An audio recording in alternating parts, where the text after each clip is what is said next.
What's the definition of Ayurveda? Let's do this. All right, I'm going to start. I'm going to be serious. What's the definition of Ayurveda? Who knows? Somebody in this room knows. It's the science of something. The Way of life. Science of life. Science of life. Life is I know. Right. So this is a Sanskrit word, actually. It breaks up. This is Vedas, right? Veda is science or knowledge. Look at me, writing it out. No. And Ayu means life or lifespan. So Ayurveda is the science of one's lifespan. Anything that you do to improve your lifespan is considered Ayurveda. It's indigenous to India, and it's widely recognized as the oldest and most comprehensive medical healthcare system. It's holistic in nature, and its core principles are based on nature, and therefore it's applicable to all people in any place.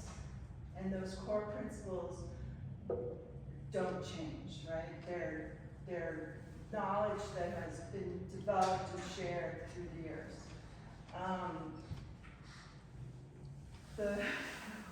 No, everybody's staring. I know.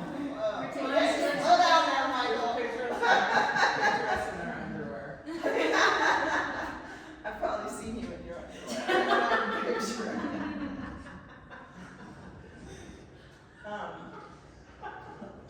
So Ayurveda principles are rooted in natural law, making it universal and applicable to all people. One of the core principles of Ayurveda is the 5 elements. We can name the 5 elements. Water, Fire. earth, Wind. wind, Sky. Air. sky is close. So space for an ether. Alright?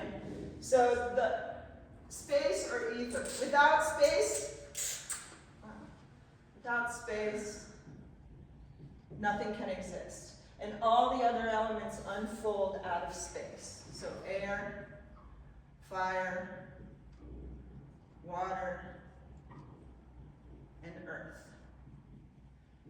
So they evolve from the most subtlest to the grossest, right? And these 5 elements come together to form another one of the core principles of Ayurveda, which is the doshas. So space and air comes together to form vata. Okay? And air and fire come together to form pitta. And water and earth come together to form kapha. And these are generally accepted Sanskrit words that don't translate very well into English. But we could call them, vata would be wind, pitta would be fire, and kapha would be phlegm. Or pitta would be bile, bile. So these 3 elements are kind of the core, these 3 doshas are kind of the core of Ayurveda principles. And they govern the biological and physiological processes of the body. And the thought in Ayurveda is that man is a microcosm within the macrocosm of universal energy. So what exists externally, these 5 elements and these 3 doshas, exist internally within us. And Ayurveda is that relationship with ourselves in relationship to our environment, right? And so it's based on nature and tuning into the natural rhythms and cycles of nature. The further we get away from nature, the more disease and destruction and unsettledness we experience. And so we see this rapid rise of disease and destruction in our environment and within us, and it's because we just keep getting further and further away from nature. So as far as you can see on your sheet, now this is where we come to the sheet. These these three doshas govern the biological and physiological processes of the body. So a governing principle of vata is movement. So everything that we take in from the external world internally is governed by vata. So the food that we put in our mouth as it travels through the digestive system, as it's eliminated from the body, is governed by vata. Respiration, circulation is governed by vata. The beating of the heart, what else? Beating of the heart. Speech, any kind of movement. My walk, riding your bike to get to wildfire. What is it? Wildfire. Riding your bike. Any kind of movement is governed by that vata dosha. Pitta is the governing principle of transformation and metabolism. So all transformation, all metabolism, all digestion that happens in the body is governed by pitta, right? Light into sight is pitta. Pitta governs the liver. The color red is governed by pitta. The skin is an organ of pitta. So the skin is a huge organ of digestion, right? Anything you put on your skin has to be digested, right? That's why we say, don't put anything you wouldn't eat on your skin, right? Because your body has to be able to digest that. I slattered myself with lotion. Would you eat that lotion? Not sure. Yeah, that's a good question to ask yourself. Would I eat that I'm putting on my body? Because that goes into the tissues of your body, right? You have to digest it. What we take in through our senses, through all our senses, what we ingest, what we take in, the shoot 'em up, kill 'em movie that we watch at night, or whatever we take in through our senses, we have to digest. We have to be able to assimilate, and it makes an impression on us, and that is what So that is what Ayurveda. One of the goals of Ayurveda is really to rise consciousness. To be conscious about our everyday actions, what we're doing, what we're not doing. And then kapha, of course, is structure and form. So the cellular structure of the body is kapha. Actually, without kapha, we'd have no structure, we'd have no form, right? The air that we breathe comes in and out by the grace of vata, but the lungs, that structure of the lungs, is a kapha. And kapha actually resides from the heart up. And this can kind of be when it may be not so relevant when you're kind of learning about the doshas, but as you kind of look at disease and that kind of thing, then where the location is really important. And so kapha is from the heart up, pitta is from the heart to the umbilicus, and anything from the umbilicus down is vata. So if you have a sore knee, right, if there's a lot of knee issues in this valley, and the root of them could be different. It could be pitta or it could be vata, but it's in the sthana or the location of vata. So you have to address vata. So that is kind of, I got to go back because I skip around, unfortunately. But I did want to discuss the two purposes of Ayurveda. And that is, the first one is to maintain the health of the healthy. And the second one is to eliminate disease of the sick. And Ayurveda is renowned for its preventative purposes, but it's important that we understand that it also is a complete medical system that does treat disease. Now, Ayurveda is not recognized in the United States as a complete medical system, and it's not licensed in the United States either. And so that does lead to quite a bit of misinformation and myths surrounding Ayurveda. But I want people to be clear that this is a complete medical system that has been practiced for thousands of years by a large majority, by a big population. You know, right? So its principles and have really stood the test of time. And the reason they stand the test of time is because they're based in nature. So I did want to kind of go back and say that. It also, because it's not licensed, there are a lot of restrictions and limitations as to what even a Ayurvedic doctor who's trained in India can and can't do here in the United States. They're not licensed here. If they don't have if they don't have a medical license here in the United States, then they really are limited to what they can and can't do.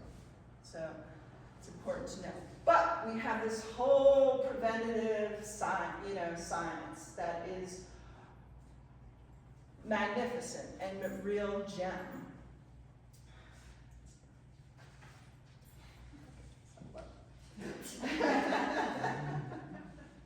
Well, share why you're laughing.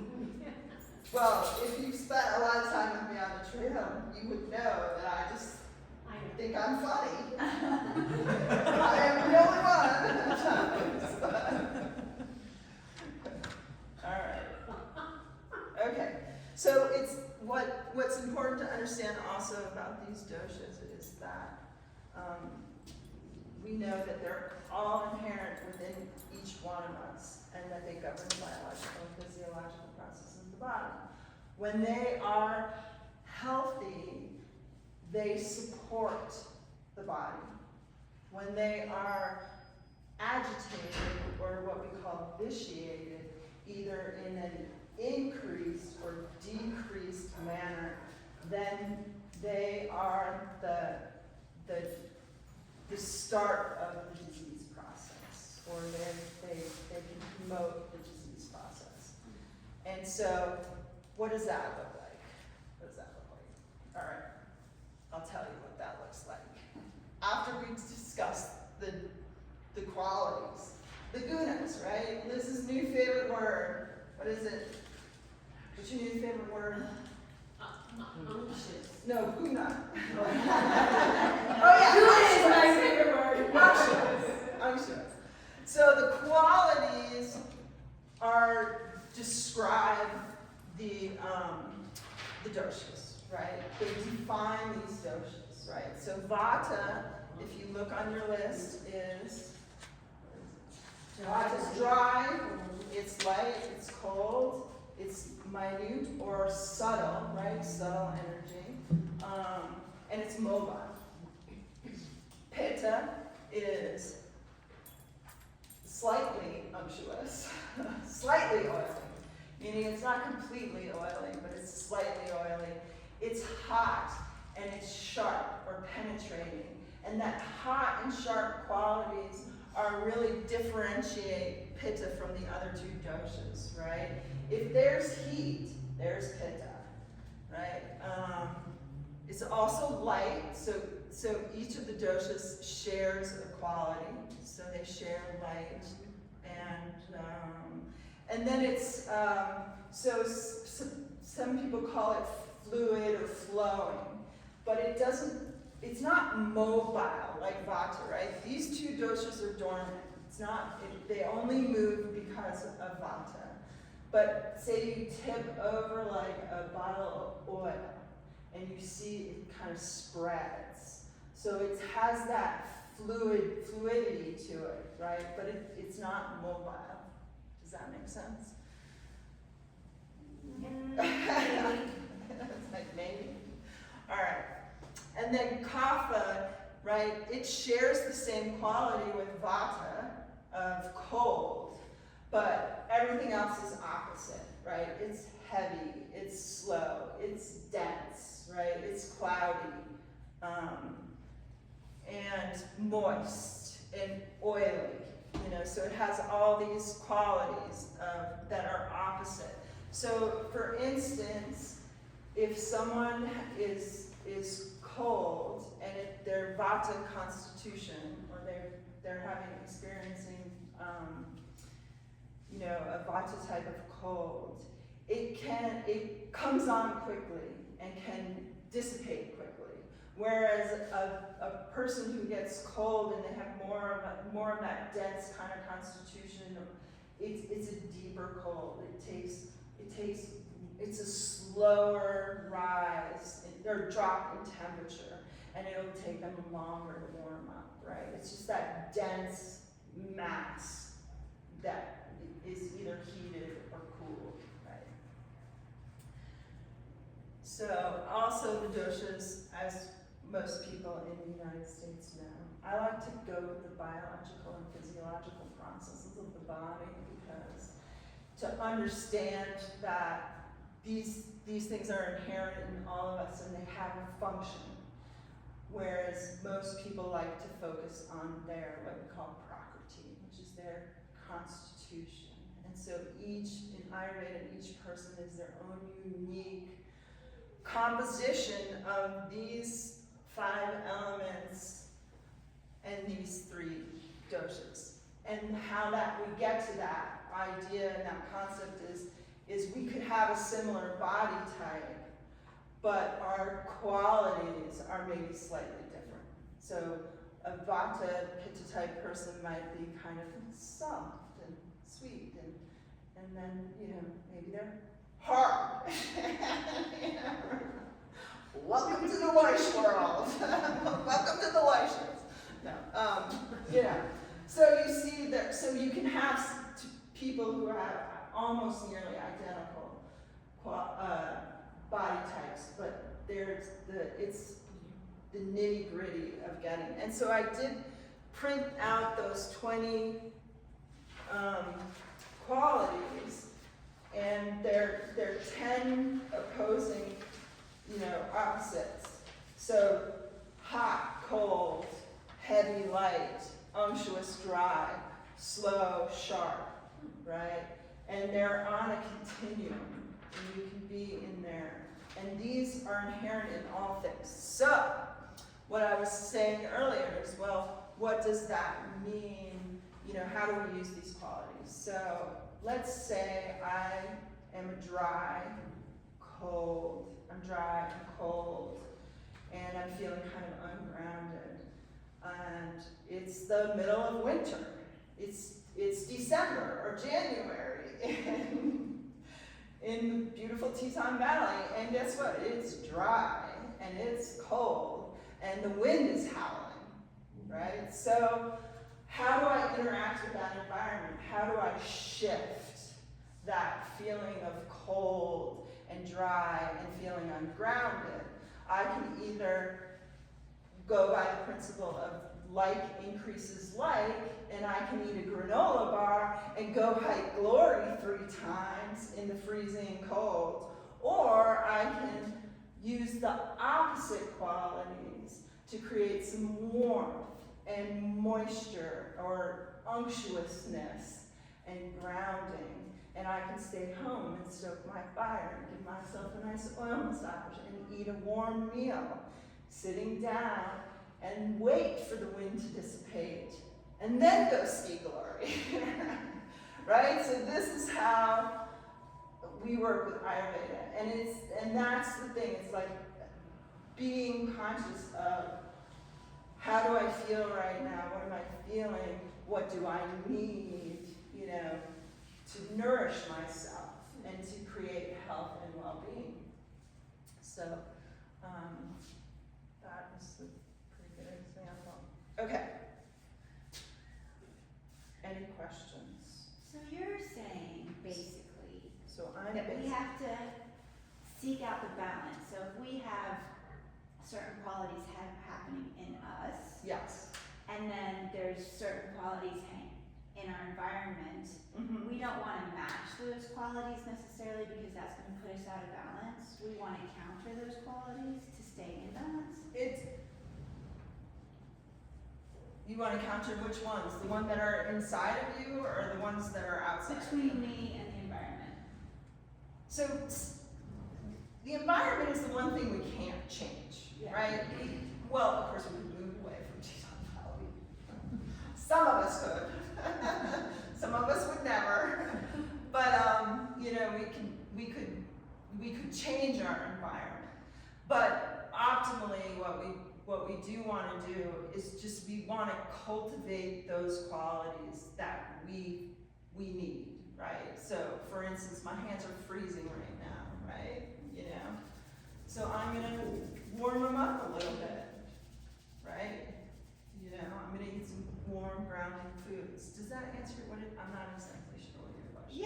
Yeah, basically. Give me an But, like, example. So you were talking about, you wouldn't want, you say if I'm feeling cold, ungrounded, dry,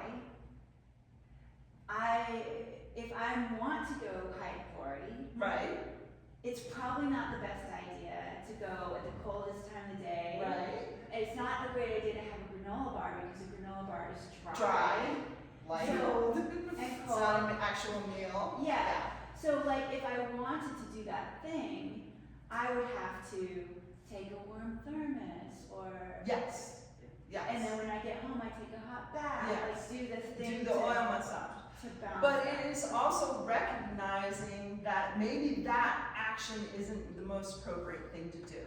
And, you know, our desire is very strong within us, you know, and our desire overrides that, you know, that, what we call, you're gonna love this, unity. It's like it's like our intellect, like our making an intelligent, well-educated choice about what you want to do. There actually are 3 things that are contributing factors to the disease process, and one of them is called prajna aparadam. And it translates really poorly as like crimes against wisdom.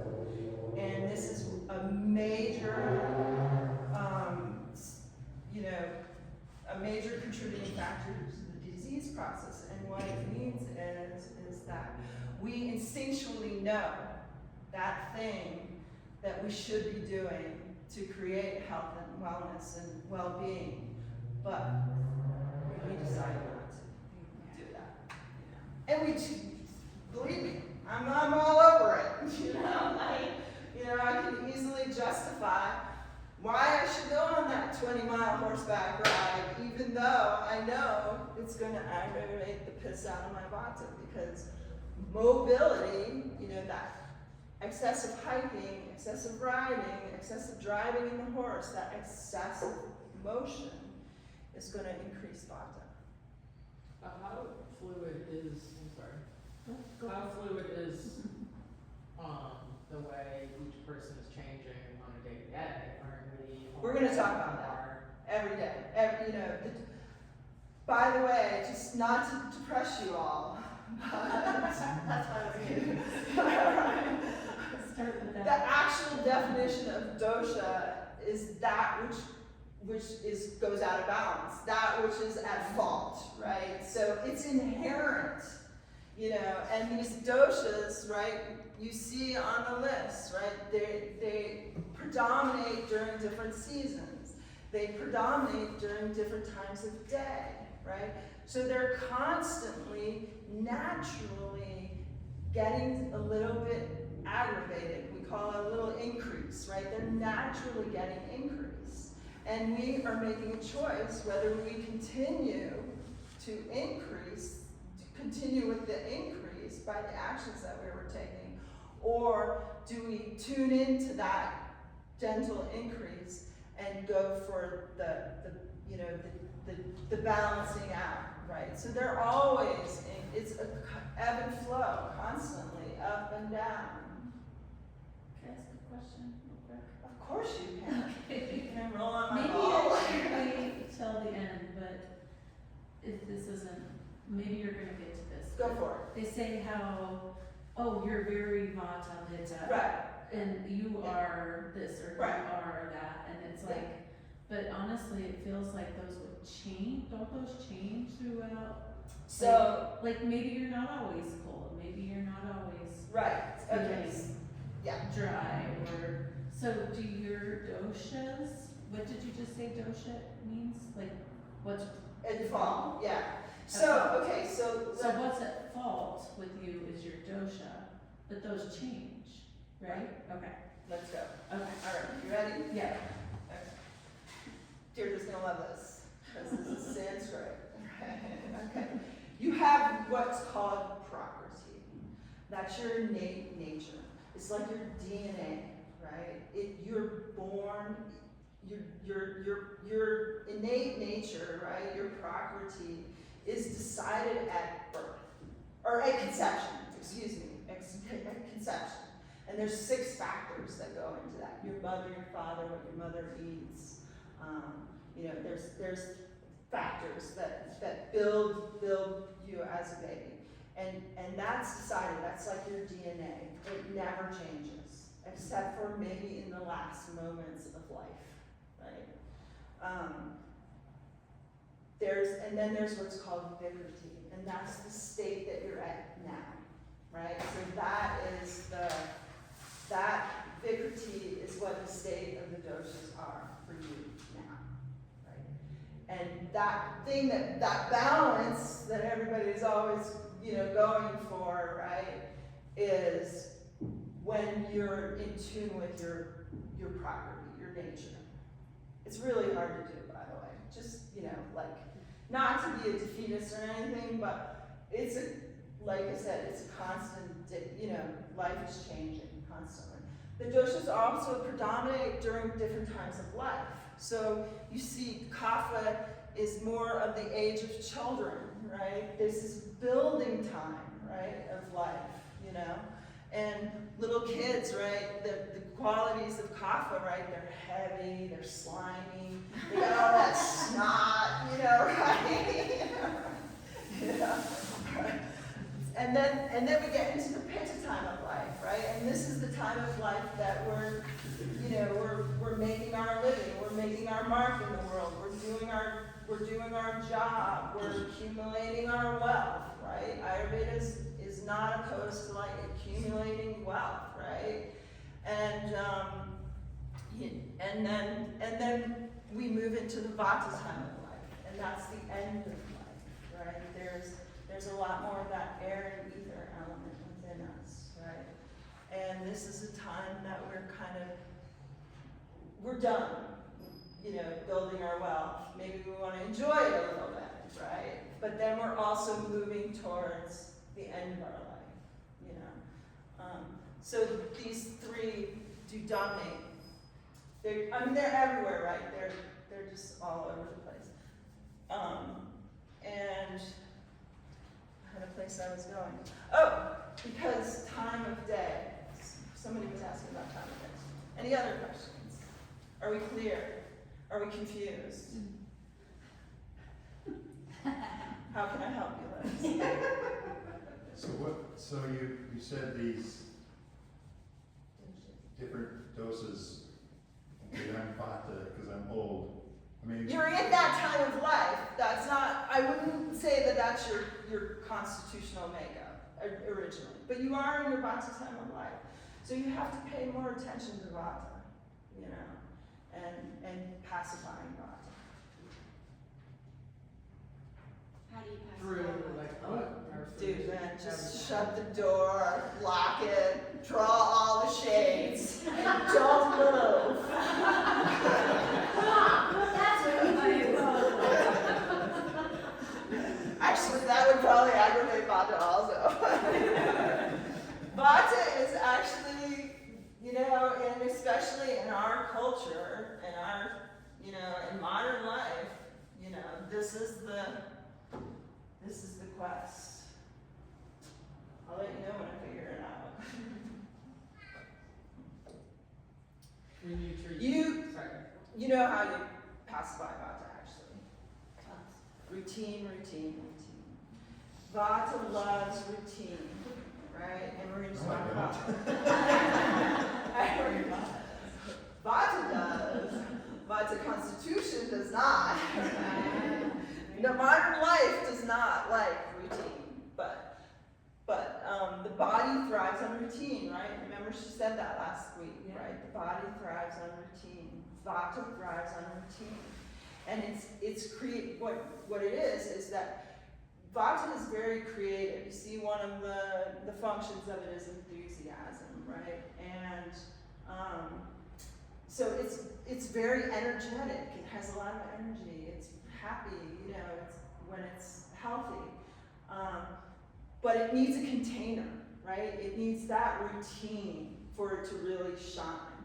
Otherwise, without the container, it's just a train wreck all over the place.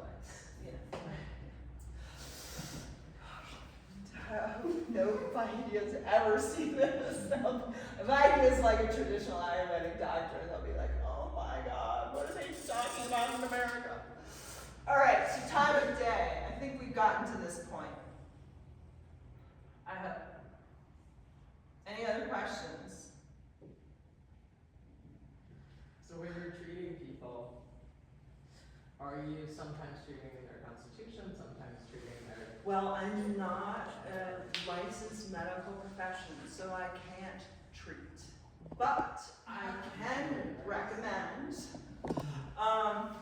and any Ayurvedic doctor, any Vaidya is going to look at the doshas. So they might bring in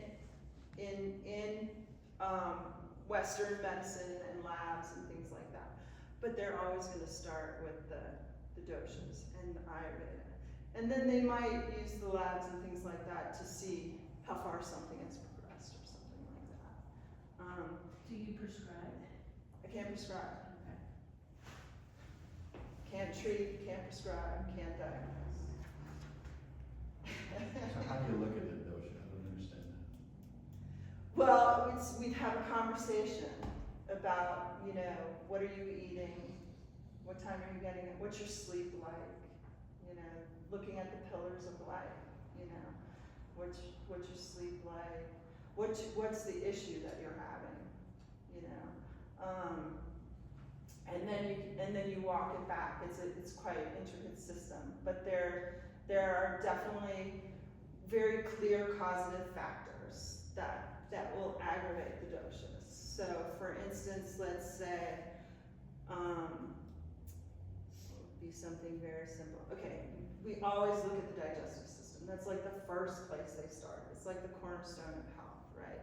So if somebody's having constipation or something like that, then what are they eating? When are they eating? How are they digesting that? And then that's the first line of defense is, what are they digesting? How well are they digesting it? And what do they need to change about their diet that's going to help them to better digest their food? If they're a pitta type person, then they might be showing signs of heat. They might have loose stools, diarrhea.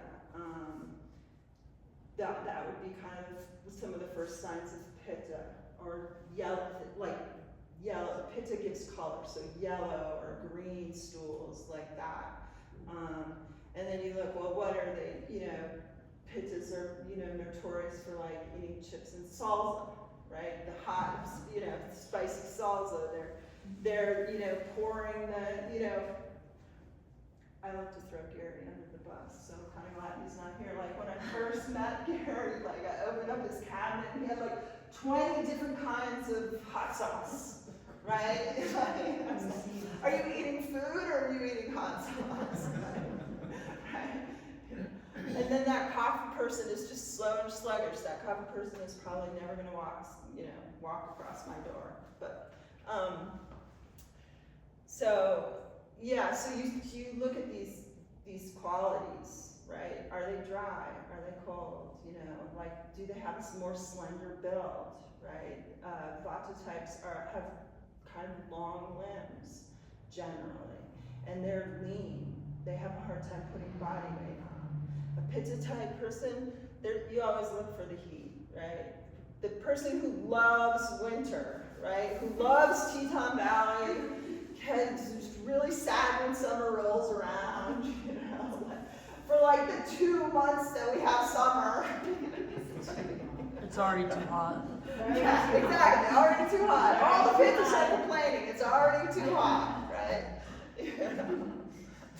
And then the kapha guy's like, you know, he's coming out to fix my septic tank.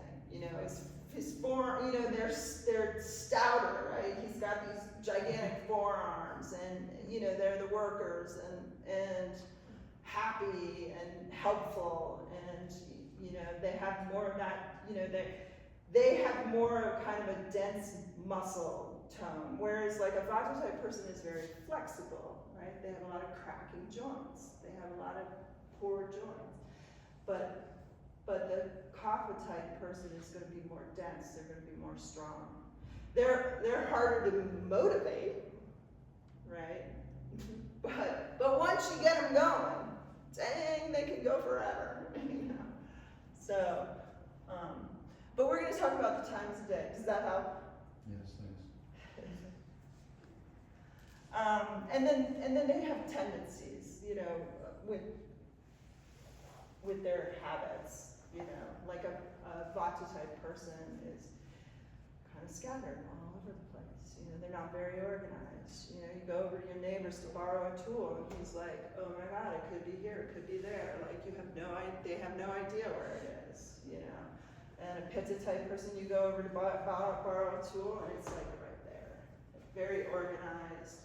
They're very intellectual. The intellects, you know, Pitta governs the intellect, our understanding. So they're very intellectual. And then somebody once described it like as which I thought was pretty good. It was like if they worked at Micros, or what's the Apple, right? So I was like, what is it?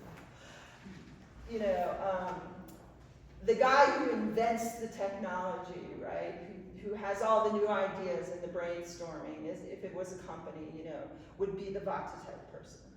And then the Pitta type person is there organizing everything, like, okay, we're going to do this. We're going to go from point A to point B. This is how we're going to do it. We're going to get this done. This is going to be a thing, and we're going to make a lot of money.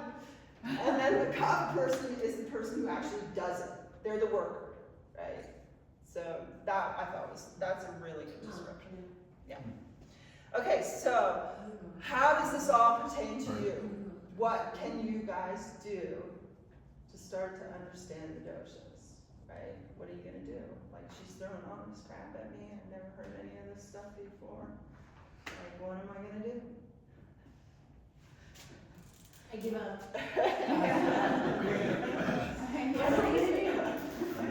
All right, so let me give you a little background. So, what time? Okay. All right. Oh my gosh, wow, the time went really quickly. Okay, I haven't even gotten to the point that I really want to share with you guys. All right, so time of day. So the doshas govern the time of day, and they govern the time of night. So they cycle through day and night. And these are 6 o'clock to 10 a.m. and then 6 o'clock to 10 p.m. And then, now remember, comes from India, and they have, they live near the equator, so they have a 12-hour day and a 12-hour night, you know. So keep that in mind. And then 10 to 2 a.m., p.m., and then 2 to 6. All right. So we already see, like, in the morning, right? It's kind of cold. It's light. The energy is subtle, right, in that time of day.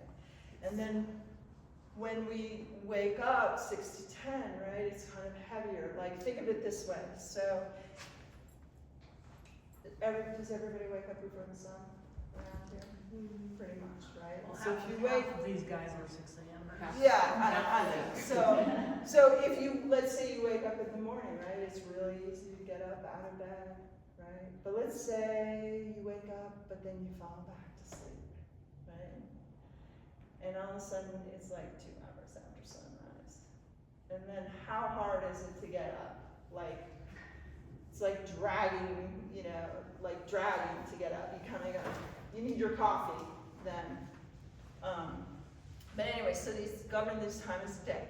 All right, so we create routine around these times of day. If you learn nothing else tonight, what's the number one thing that you think that I would want you to do? Go to bed before 10. Before 10. No problem. For everybody? For everybody. All of us? All of For every everybody. night? Why? Because we want to capitalize on that heavy, you know, energy of kapha to help us go to sleep and fall asleep, right? And if we stay up past 10 o'clock, we get into that pitta time at night. And yeah, that we get our second wind, right? Pitta kicks in, and we're like, yo, I'm gonna write a novel tonight. I'm gonna finish my paper on love. I'm gonna get some programming done. Right? We get our second wind. But there are processes that happen in the body that are really important for us to be asleep during, right? And so it's critical that we get to that before 10. And I'm starting here because this is really going to set you up for the day ahead, right? So that you get a good night's sleep, you're well rested, and you can wake up before sunrise. Actually, I was going to do that as number 3, but wake up before sunrise. So if you're healthy, you know, you should be waking up before sunrise. There are different times that you would wake up according to, you know, what you want to do, but just before sunrise or at sunrise. And then what was really going to be number 2 was that you eat routine, regular meals. And I already heard about you last week. I heard about Liz last week. Better. Eat in front of my computer. Yeah, exactly. Continuously. Routine, regular meals. And I mean routine and regular. Same time every day. And in America, we eat 3 meals a day. So we're going to have our breakfast before 8 o'clock. We're going to have our lunch at noon or 1. Same time every day. Pick your time. We're going to have our dinner before 6 or before 7. So dinner is in between 6 or 7 p.m. Why? Because you need 3 hours to start the digestive process before you go to bed, right? And that is actually a critical thing that is in Ayurveda, is to eat between 6 and 7, have a nice warm cooked meal, routine and regular, every day, same time, right? And I know it's really difficult in this culture, but if you want good health and you want to be happy, then this is a place where people need to put their attention, right? They're eating in front of their computers, they're eating standing up, raw foods that aren't cooked, you know, because they haven't eaten all day. And we need wholesome, freshly cooked, warm foods. So why is that? Because, like, I thrive on raw. I know, but did you not hear what she said Yeah, last it's week? hard to digest. Yeah. Why do you thrive on raw foods? Because you love your excess vata, man. Dude, we all love excessive vata. We get shit done, right? Yeah. But think about it, a salad is cold, it's rough, you know, it's dry, you know.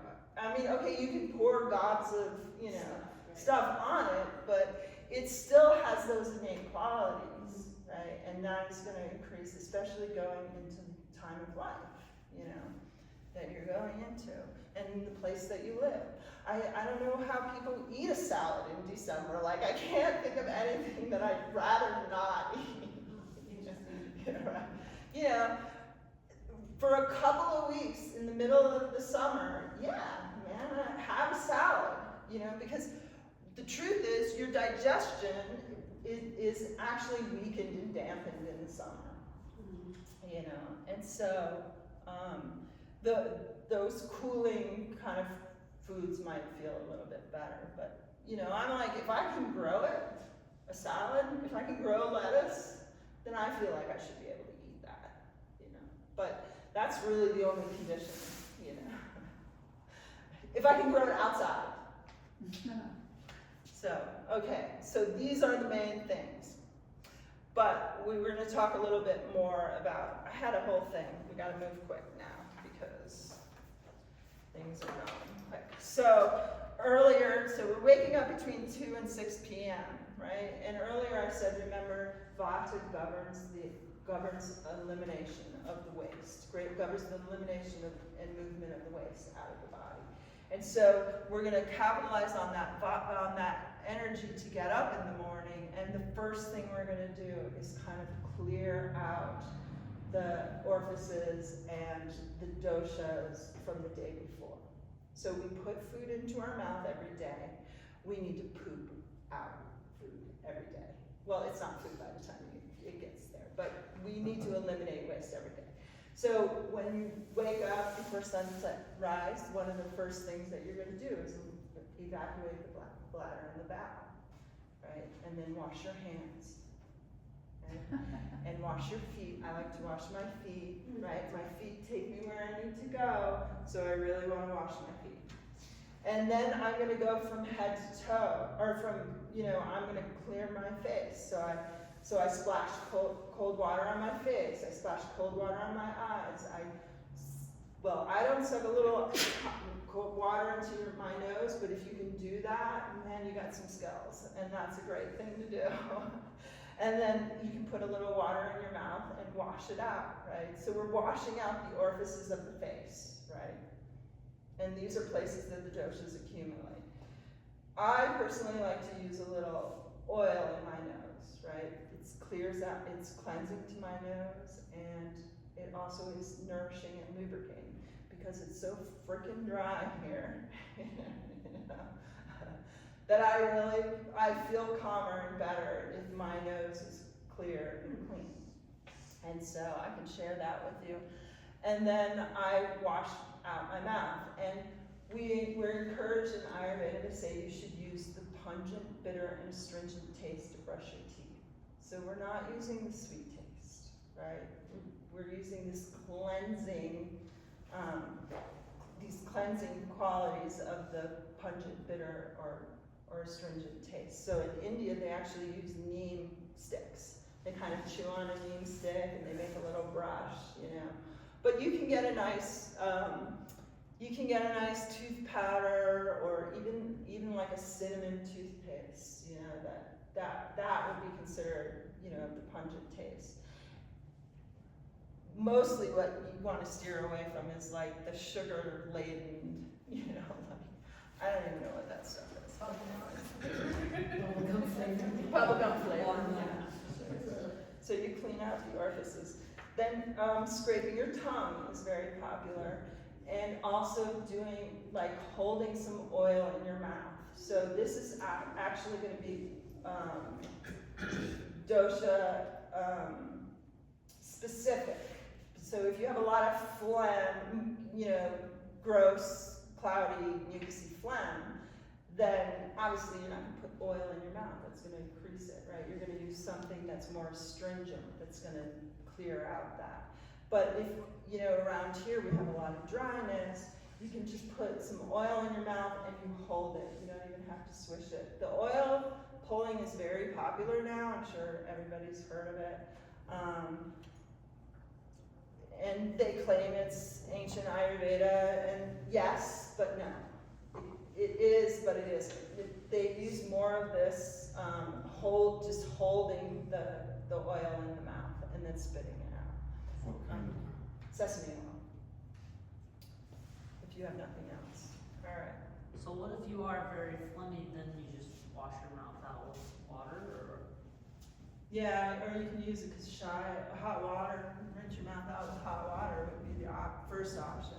And then you could make like a, you know, then you want to look at why is that, and maybe create a decoction or what we call a kashaya. So it's like an herbal formula that you boil down and use that to swish down. The most like basic and straightforward is just to rinse, you know, mouth out, right? Now we're getting into kind of like, you know, technical stuff. I would say before you did anything, eat 3 routine meals a day, sitting down. Yeah. So it's kind of food. But, and then we'll talk about it. You know. All right, so what I really want to introduce to you before we run out of time is any questions. Like these are just basic kind of normal everyday things. Like it literally takes 10 minutes. You get up, you kind of go through the whole body, clear and clean the body, right? And we're capitalizing on that vata time a day, right? So what does Ayurveda think of 3 meals a day and in-between meals, the snacking, I mean, because you hear all kinds of different things. Yeah, Ayurveda does not say all different kinds of things. It's very clear, actually. And that's it? Yeah. 3 meals a day, that's it? Well, yeah. Consistent. I mean, in the West, we would eat 3 meals a day. In India, they actually do what they call Dvyanakala, and they eat 2 meals a day, most of them. But here in the West, that's just the way we operate. We eat 3 meals a day. The lunch is our main meal of the day, right? Sitting down, focused on our food, right? Digestion starts where, Liz? Yeah, I'm digesting what's on my computer. Yeah. Yeah. And the mind is, you know, we say in Ayurveda that the mind is singular. So the multitasking is actually a myth. The mind can really only focus on one thing at a time. It's just that it moves so fast, right? So what was the question? So Ayurveda, 3 meals, that's 3 it. meals a day. So basically, it's not, you know, everybody's always like, you are what you eat, you are what you eat. In Ayurveda, they say, yeah, you are what you eat, but you really are what you digest, right?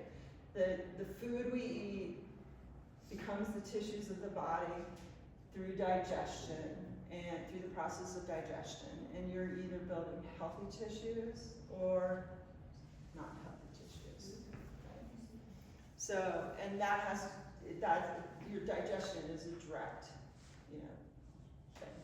So, all right. So there is, you know, as far as daily routine, exercise, just so you're all aware, is a very important part of morning routine. Just so you know. And I was going to go into this whole thing. The classical texts are actually really talk a lot about this, and so they give a couple of different sutras that talk about it. They say proper exercise renders the body light, efficient in activity, it improves digestion, it decreases obesity, it forms finely sculpted or well-shaped compact bodies. Exercise, and then it also talks about that exercise should be performed to 1/2 your capacity. And so this is like, when you were training me, you were actually really good about this, you know, kind of you build up your capacity, and then you don't want to completely deplete yourself. And I would say I see this a lot in this valley, is where people are just going till the ends of their endurance, right? They keep pushing it, you know. Isn't there some kind of like pain is gain or some, you know, some kind of something like that, some crazy thing like that, you know? Ayurveda says no. You should never completely deplete yourself, right? You should only work until half your capacity. And that you build, you can build your capacity, right? Obviously, Lacey's capacity and my capacity is way different, right? So you can build your capacity, but you should never deplete yourself in exercise. And then, which brings me to what I wanted to share with everybody, which is Abhyanga. So this is a self-oil massage. Mary, you know this, right? Yeah. So this is a self-oil massage that in Ayurveda is recommended on a daily basis, right? And I do have handouts for everybody because before you poo-poo it, Liz, I want you to try it 3 times. 3 times? In one day? No, it's a daily activity. Do you want 3 one? days in a row. Yeah. 3 times you must try. Do I have to sit down and do it? I can move around. Yeah. Good. All right. So I am going to confess. Oh my gosh, it's unsure. I'm going to confess that Abhyanga is actually recommended before exercise. Oh. Yes. Oh great, we're all gonna come in here slick down tomorrow. I have never been able to do that. I can't.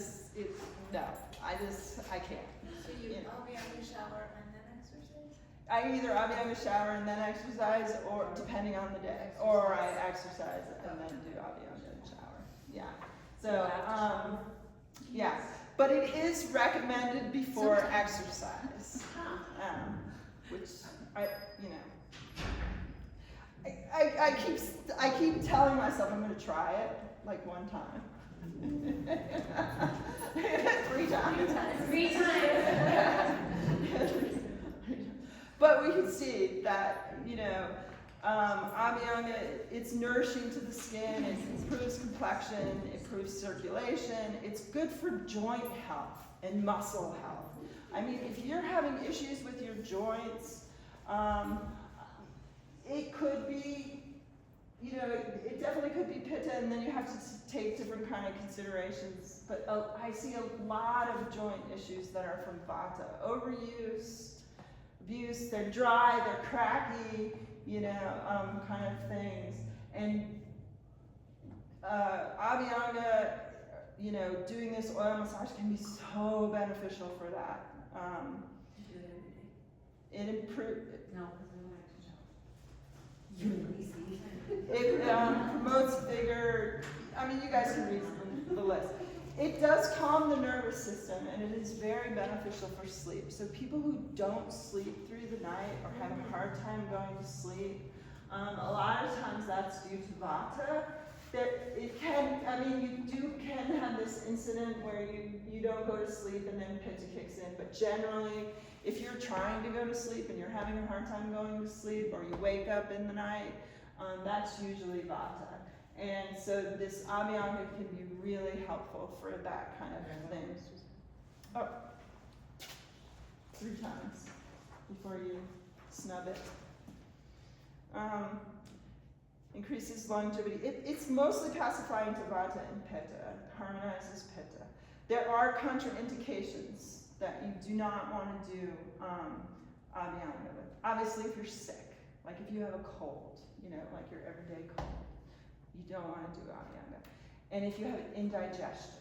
So this is really important. The oil that you put on your skin, you have to be able to digest. And so if you have bad digestion, if you're not digesting your food well, you're not going to digest the oil well. And you're just going to create more of a problem. And then also, if you have an increased kapha, so you look at those qualities, like you got the snotty nose, man, you've got a lot of excessive weight, like you feel slow, you feel sluggish, you feel lethargic, you know, those kapha qualities, you can look at the list, right, of the kapha qualities.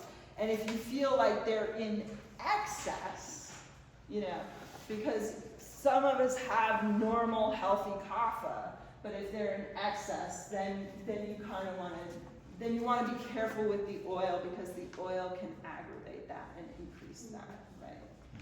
Remember, kapha is like the complete opposite of vata, except for the cold factor, right? So where the oil is really helpful and healing for the vata, it can be aggravating for the kapha.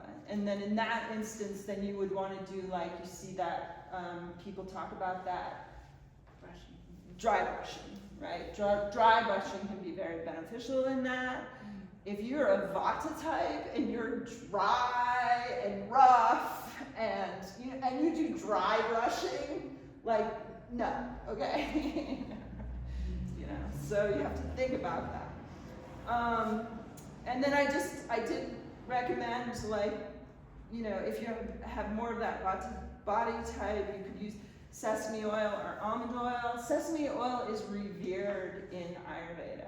And so I know that these seed oils are getting a bad rap in the modern world, but sesame oil is revered, and not so much that they're ingesting gobs of, you know, sesame oil, but they are definitely slathering it all over their bodies on a regular basis, and, you know, using it externally in that capacity.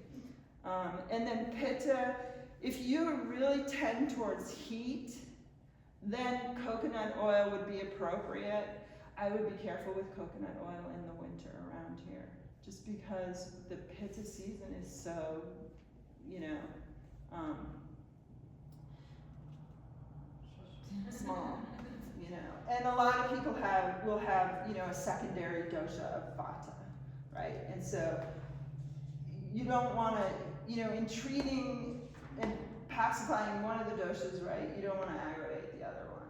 And then for kapha, you could use sesame oil again, or they traditionally recommend mustard oil, which I've never used. That does not seem appealing to me. But if you were a, you know, slow, kind of heavy, you know, hard to get motivated type person, maybe mustard oil would be, you know, take it. I don't know, you know. I don't have those issues. So. And then you want to use unrefined organic oils. Sesame oil should be cured before you use it. And it just makes it easier for the skin to digest. You know, you can buy the cooking oil over it. What is it called now? Barrels of Bins. You know, I would just be careful. Like, when you buy your oil, you want to be careful with oil that you cook with and that you put on your body, because some oils, like sunflower oil, go rancid really quickly. And so you want to make sure that the oil is not sitting, like, on the shelf, you know, for a long time before you buy it. And then on the back is the whole. When you said the oil should be cured, we should cure it. Oh, I think I said it. So it should be heated. Oh. It's heated to 212. To the best of my knowledge, you don't have to cure coconut oil. What do you think there, massage therapist? Yeah. So you heat it like on the stove in a pan? Yeah, with one of those thermometers. And then once it's heated, then you have to pour it into a glass jar, because it will continue to heat. Right. You know. The other technique I think they do is they put like a drop of water, and then once that water pops, it's done. Oh. But I've never done that. I just have the little candy thermometer. There are medicated oils. Medicated oils are recommended for definitely particular conditions and things like that. That would be something that, you know, you want a little advice on. And then on the back is kind of just the whole routine. So basically, it's really simple. You're gonna oil yourself from head to toe. And it's not like you're pouring the oil on, right? You want to absorb the oil. So you're gonna start with your head, and you're gonna move down, or you're gonna move from the external into the internal, right? So everything comes into the trunk, right?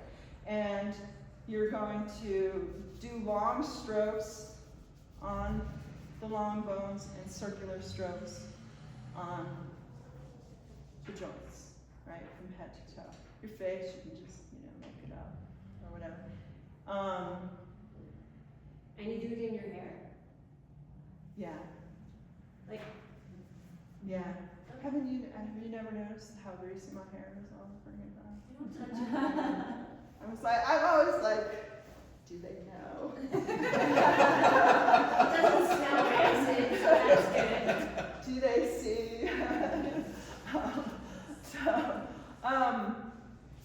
Yeah, and so you move from the limbs inward and up, and then on the chest or the breast, you're going to move in circles, and of course, you want to move in the direction of the digestive tract, right? So don't go up the descending colon, right? You move in.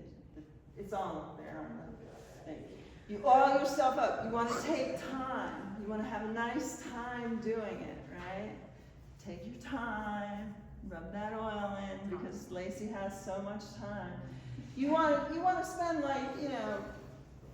Before or after the gym? well, we talked about that. Yeah. You're supposed to do it before, but I just can't.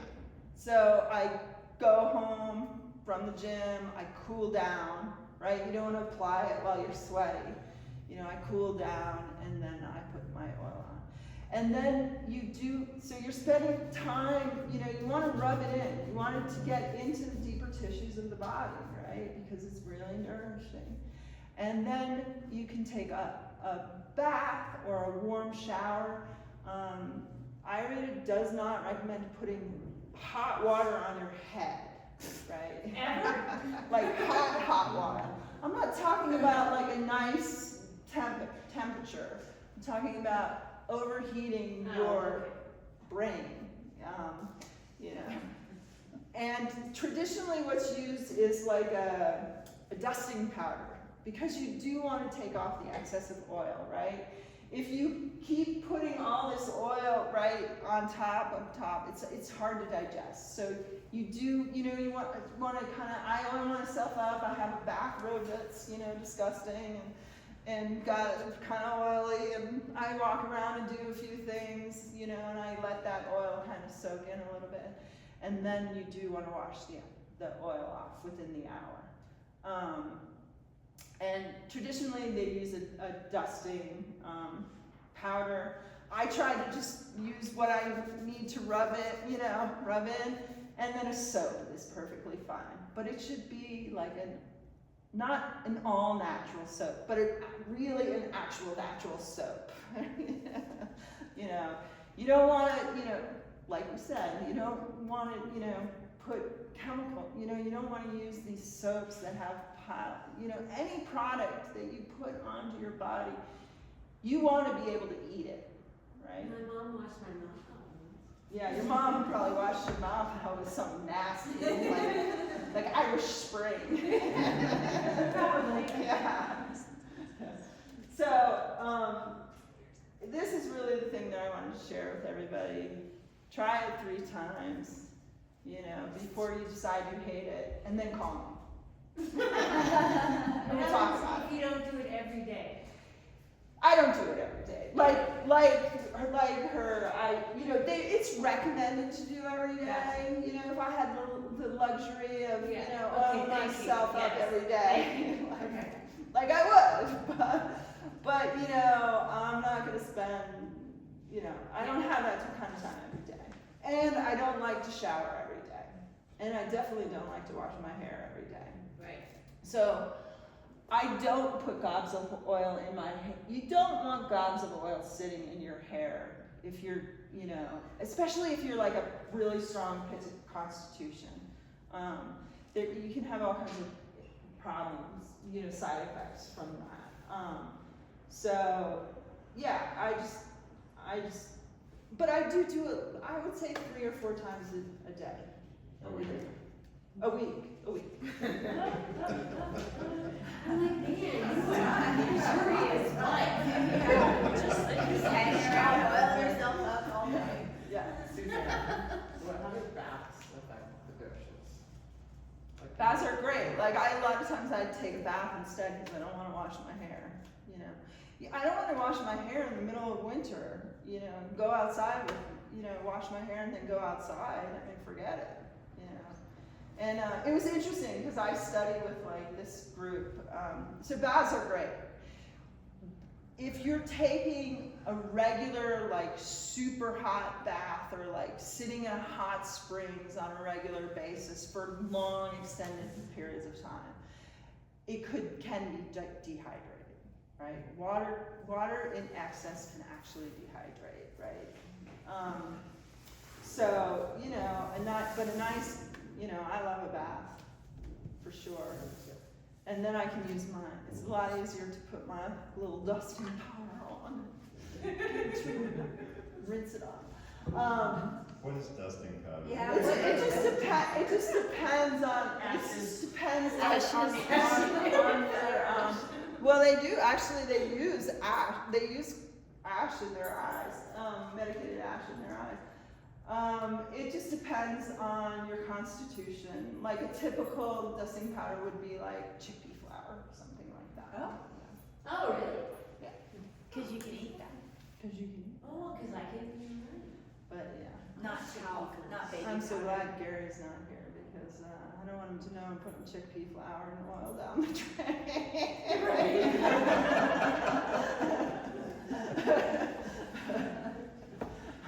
I'm not using chickpea flour, by the way, but I use like a medicated powder that I actually get. You know, I go through all the trouble to order stuff from India.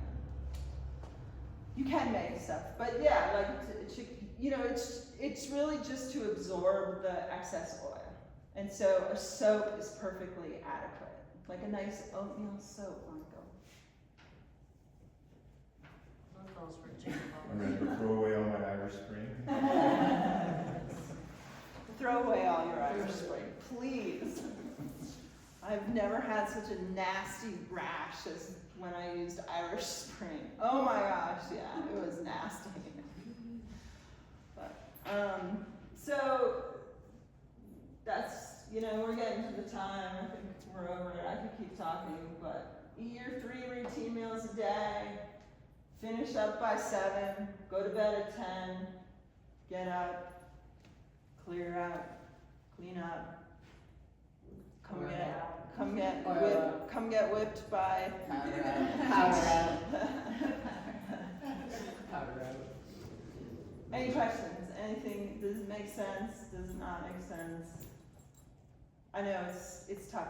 It takes a long. When I first started studying Ayurveda, so I went to this, you know, cheap school. Not cheap school. At the time, it was like the only thing. But I had